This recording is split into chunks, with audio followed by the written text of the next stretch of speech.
Hi everyone, thank you so much for checking out this new video. This past weekend while I was out and about, I ran across this really awesome looking watercolor palette and decided to pick it up because I really wanted to do a product review for it. It has 6 colors as you can see. It's called the Starry Color Kuretake set. Yep, as you can see it has 6 colors and it is a water-based pigment. It says Gansai Tambi up here at the top. I'm not entirely sure what that is, but it might be able to help you find it online a little bit easier. So I don't know. I got it at the Japanese stationery store that I frequent. I've talked about this store in several of my previous videos. It's where I get a lot of my brush pens, and it's actually where I got that really long sketchbook that I used in 2016's Inktober. So I'm a huge fan of going there, and pretty much every time I go there I find something really unique and interesting that I want to give a try. I've recently fallen in love with using gold paints. In my previous projects I've been using Lumiere, as you can see here, but I really wanted to give this palette a try to see how it compares, and this is what this review is going to be kind of talking about today.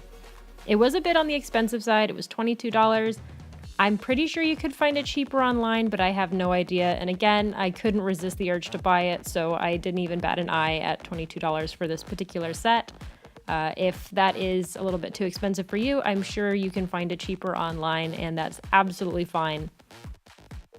The colors range from your more traditional golds to a rose gold all the way down to champagne and more of a silver color. One of the things to note, it does say on the back, is that when you look at the palette itself, it may appear as if the pigments are bubbly. That's absolutely fine, and it's just a part of the natural processing and packaging of these little palettes.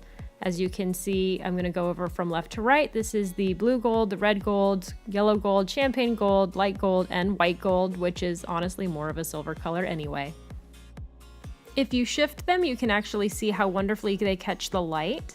As mentioned prior, the thing that it mentioned on the back is the fact that sometimes the little palettes themselves can have a little bit of a texture. You can see it mostly in the white gold here, but that's absolutely fine. Now what I've done is I've actually played around with these a little bit before starting the video. From top to bottom, it's left to right. You go blue gold, red gold, yellow gold, champagne gold, light gold, and white gold. Each of these here in the middle have been coated 3 times, so they look really, really nice. I'm not seeing a lot of bleed through or color peeking through from the paper behind. If you see over here on the left, I have 3 swatches of color where I've just applied 1 layer of these gold pigments. What's really nice about these is if you build up your layers, you can get a really nice opaque gold or silver or champagne color. And they end up being very rich. I'm already a huge fan of how nicely these pigments catch the light, as you can see as I twist the paper here. And I currently love the blue gold, the champagne gold, and the white gold, and I can't wait to use them in an upcoming project. Now over here to the left, I've applied several color swatches. I have a purplish blue color, then a black, and a cream color. For the gold pigments, I've just done 1 layer on top for each, just to give an idea of what these look like when you have a color that's underneath and how do they peek through. Again, this is just 1 layer, where these ones on the right were actually 3 layers. Because these are water-based pigments, you are going to have a lot of transparency, which you can see over here, but what's really nice about these is you can build them up in layers to get a really opaque color, and they look phenomenal. I'm just really happy with how vibrant these colors look.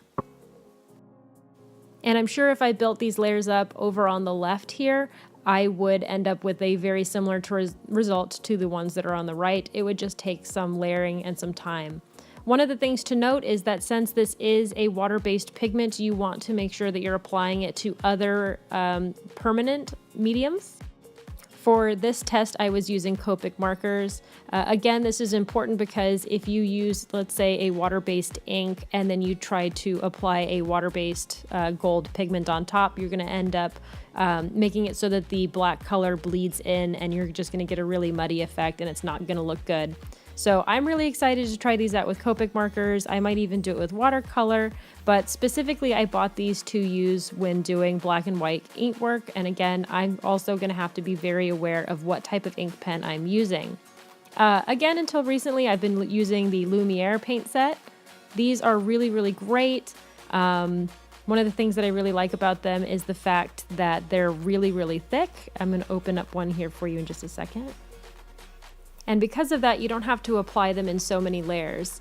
They're super affordable. I buy these for about $6.99. And again, if you just open up the lid here, you're going to see that it's got a really rich color, a nice shimmer to it, and it's super thick. So you just apply it with a brush, and then you don't really have to do multiple layers unless you're wanting to build up some sort of texture.